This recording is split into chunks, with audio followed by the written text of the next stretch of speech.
Tractor robot restoration. अरे ये robot अमन के फसल को क्यों तबाह कर रहा है? जल्दी अमन को बुलाओ। ऐसे अमन का पड़ोसी चिल्लाने लगता है। आखिर ये रोबोट किसका है और ये अमन की फसल को क्यों बर्बाद कर रहा है? आइए देखते हैं इस कहानी में। अमन नाम का एक इंजीनियर बालापुर नाम के गांव में रहता है। पढ़ाई खत्म करके शहर में नौकरी करने के बजाय अमन बालापुर गांव वापस आता है। अमन को देखकर उसके माँ पिताजी बहुत खुश हो जाते हैं। उसके पिताजी कहते हैं, बेटा अमन, हमारे गांव का तू पहला लड़का है जो इंजीनियर बना है। अब अच्छी सी नौकरी करके खूब पैसे कमाओ बेटा। पिताजी, मैं नौकरी नहीं करूंगा। मैं तो नई नई तरीकों से गांव में ही खेती करूंगा।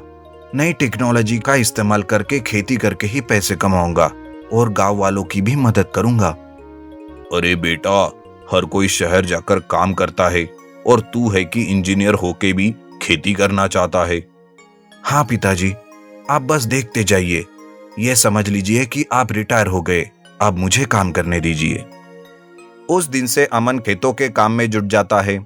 अमन सबसे पहले अपने लिए एक रोबोट बनाता है जो उसकी खेतों के कामों में मदद करे। फिर खेत में हल चलाना हो या फिर फसल काटना हो, सबके लिए अमन कोई ना कोई मशीन बनाता ही है। अमन ने एक रिमोट कंट्रोल वाला मिनी हेलीकॉप्टर बनाया था जिससे अमन फसल पर कीटनाशक डाला करता था। कम समय में अमन का ज़्यादा काम होता था। दिन भर बाकी के किसानों के जैसे खेतों में काम उसे नहीं करना पड़ता था। अमन की होशियारी से बहुत अच्छी फसल उगती है। पिताजी उसे कहते हैं, बेटा अमन, इतनी अच्छी फसल तो मैंने आज तक नहीं उगाई। हर किसान इस तरह से काम करे तो उन्हें आत्महत्या करने की जरूरत ही नहीं पड़ेगी बेटा। हाँ पिताजी, आपने बिल्कुल सही कहा। अमन अपने साथ साथ गांव के बाकी के किसानों की भी मदद करता था। इसलिए अमन को गांव में सभी लोग बहुत पसंद करते थे। एक बार दूसरे गांव से मोहन नाम का एक किसान अमन से मिलने आता है और वो कहता है, अमन बेटा, मैंने तुम्हारे बारे में बहुत सुना है। मैं एक गरीब किसान हूँ, कर्जे में डूबा हुआ हूँ। मेरे पास एक बहुत पुराना ट्रैक्टर है, क्या तुम उसे ठीक कर सकते हो? हाँ चाचा जी, मैं कल आकर देखता हूँ आपके ट्रैक्टर को। ऐसा कहकर अमन दूसरे दिन ही मोहन के घर जाता है। अमन उस ट्रैक्टर को अच्छे से देखता है और अमन कहता है, अरे चाचा जी, क्या हाल कर दिया है इस ट्रैक्टर का। इसका तो पूरा रिस्टोरेशन करना होगा। क्या कहा बेटा? कौन सा रोशन? जो भी हो, उसके लिए पैसे कितने लगेंगे? अमन हंसते हुए कहता है, अरे चाचा जी, रोशन नहीं, रिस्टोरेशन। चलिए जाने दीजिए, आप पैसों की चिंता मत कीजिए, मैं कर देता हूँ। ट्रैक्टर धूप और बारिश में रहने की वजह से उस पर जंग चढ़ गया था। उसके कुछ पार्ट्स भी खराब हो गए थे।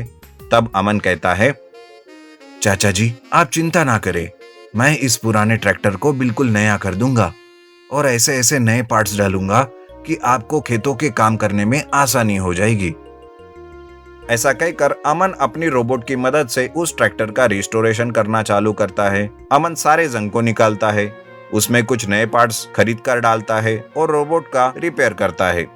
और कुछ ही दिनों के अंदर अमन अपने रोबोट की मदद से उस पुराने ट्रैक्टर का रिस्टोरेशन करके नया ट्रैक्टर बनवाता है और कुछ ऐसे नए पार्ट्स भी बनवा कर देता है कि मोहन उससे खेती कर सके। अपने ट्रैक्टर को देखकर मोहन कहता है, अमन बेटा, ये तो समझ नहीं आ रहा है कि ये पुराना ही ट्रैक्टर है या नया। तुम्हारा बहुत बहुत शुक्रिया। इस तरह से अमन ट्रैक्टर रिस्टोरेशन का काम करके अपने रोबोट के साथ गांव वापस आता है। इधर अमन की फसल कटाई के लिए तैयार हो जाती है। तब अमन का रोबोट फसल को बड़ी ही तेजी से काट रहा था कि अमन का पड़ोसी चिल्लाते हुए अमन के पास आता है और सारी बात बताता है। तब अमन कहता है, अरे वो फसल को तबाह नहीं बल्कि काट रहा है। तुम भी ना खामखा मुझे डरा दिया, इतना चिल्लाने की क्या जरूरत थी। ऐसा कहकर अमन हंसने लगता है। इस तरह से अमन नई टेक्नोलॉजी से खेती करता है। अपने गांव के बाकी किसानों के लिए भी वो एक एक रोबोट बनाकर देता है। इस तरह से गांव वालों की मदद करके अमन का और गांव का खूब नाम रोशन होता है। लालची पंचर वाला। भरतपुर नाम का एक गांव था। मोहन नाम का एक आदमी अपनी बीवी और बच्चों के साथ रहता था। मोहन का एक पंक्चर का शॉप था, उसी पर उसका गुजारा चलता था।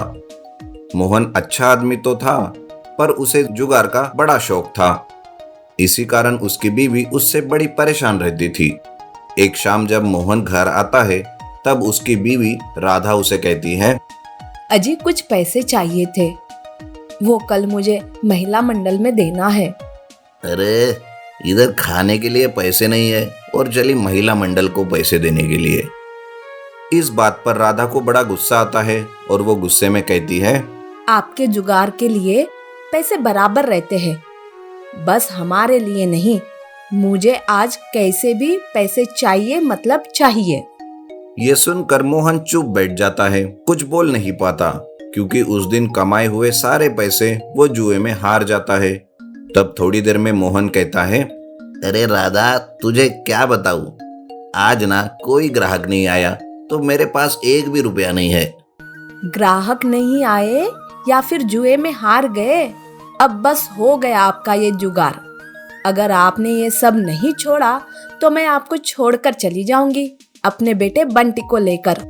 और हाँ, इसे बस धमकी मत समझना, सच में करके दिखाऊंगी। राधा की ये बात सुनकर मोहन बड़ी सोच में पड़ जाता है और कल से बराबर पैसे देने का वादा करता है। दूसरे दिन मोहन राधा को बराबर पैसे देने लगता है। राधा सोचती है, अरे यही गुस्सा पहले दिखाई होती तो कितना अच्छा होता। कम से कम कुछ पैसे तो जमा होते मेरे बच्चे के पढ़ाई के लिए। पर चलो कोई बात नहीं, देर आए दुरुस्त आए। राधा ऐसे सोचकर बड़ी खुश होती रहती है, पर इधर मोहन का मन उदास रहता है कि कब उसे जुगार खेलने को मिलेगा।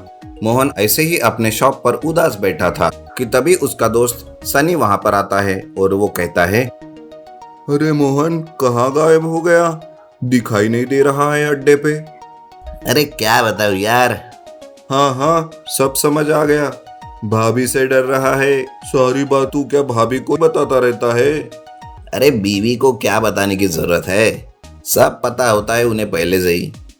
हाँ, सही कहा। जो हाल तेरा है वही मेरा भी है, पर ऐसे दोस्तों से ना मिलना ये अच्छा नहीं है, समझा ना? देख कुछ कर भाई। ऐसा कहकर सनी वहां से चला जाता है। मोहन सोचता है कि ऐसा कोई रास्ता मिले जिससे बीवी भी खुश रहे और शौक भी पूरा हो। तभी उसे एक आइडिया आता है और वो ज्यादा पैसे कमाने के लिए एक प्लान करता है और शॉप के पहले ही रास्ते पर वो खीले डालकर रखता है। थोड़ी देर के बाद ही एक आदमी एक कार लेकर रोड से जाते रहता है कि खीलों की वजह से उसकी कार पंचर हो जाती है। वो आदमी मोहन के शॉप में पंचर निकालने के लिए आता है। वो कहता है, अरे ये क्या भाई, ये रास्ते पर खिले किसने डाले? कहीं ये तुम्हारा तो काम नहीं है? अरे नहीं नहीं साहब, मैं क्यों ऐसा करूंगा भला। ऐसा कहकर मोहन अपने काम में लग जाता है। इस तरह मोहन को ज्यादा पैसे मिलने लगते हैं और वो रास्ते से आने जाने वाली हर गाड़ियों का पंक्चर निकालने लगता है। कभी कभी तो उसके ज्यादा पैसे भी लेने लगता है। पैसे देखकर मोहन सोचता है, अरे वाह, क्या सही प्लान है पैसे कमाने का। आज तो इतने दिनों का कसर पूरा करूंगा जुगाड़ खेलकर, लेकिन कुछ पैसे अलग से रखता हूँ ताकि राधा को कुछ पता ना चले। मोहन राधा के लिए अलग से पैसे रखता है और बाकी के पैसों से वो जुगाड़ खेलने जाता है। इस तरह उसका लालच बढ़ता ही जाता है जुगाड़ के चक्कर में। एक बार शाम को मोहन अड्डे पर जुगाड़ खेल रहा था, तब राधा का फोन आता है। राधा उसे कहती है, अजी सुनते हो, बंटी को ना बहुत तेज बुखार है और वो ना बेहोश हो गया है। उसे अस्पताल ले जाना होगा, आप तुरंत आ जाओ घर। हाँ हाँ ठीक है, तुम चिंता मत करो, मैं अभी आता हूँ। ऐसा कहकर मोहन अड्डे से निकलता ही रहता है कि तभी वहां पर पुलिस आती है और सारे लोगों को पकड़ लेती है। मोहन कहता है, इंस्पेक्टर साहब, मुझे जाने दो, मेरे बेटे की तबीयत ठीक नहीं है। जब पुलिस तुम जैसे लोगों को पकड़ती है ना बेटा, तब यही कहते हैं, चलो अब पुलिस स्टेशन। ऐसा कहकर पुलिस मोहन की बात नहीं सुनते और सबको पकड़कर पुलिस स्टेशन में बंद करते हैं। इधर राधा मोहन के आने के लिए देरी होने की वजह से बड़ी परेशान हो जाती है। वो जैसे तैसे करके बंटी को अस्पताल ले जाती है। बंटी को अस्पताल में भर्ती करके वो मोहन के शॉप आती है। तब राधा को पता चलता है कि मोहन को तो पुलिस पकड़ ले गई है। ऐसा सोचकर राधा भागे भागे पुलिस स्टेशन जाती है और वो पुलिस से कहती है, इंस्पेक्टर साहब, आपने मेरे पति को क्यों पकड़ा? वो तो कोई भी बुरा काम नहीं करते। शायद आपको कोई गलतफहमी हो गई है। अरे कोई गलतफहमी नहीं, मोहन को जुगार के अड्डे से पकड़ा है मैंने। और हाँ, उसके खिलाफ वैसे भी बहुत सारे कंप्लेंट है। क्या कह रहे हो साहब? और कैसे कंप्लेंट? मुझे तो कुछ नहीं पता। इंस्पेक्टर राधा को जुगार और खीले डालकर जानबूझकर टायर्स को पंक्चर करने वाली बात बता देते हैं।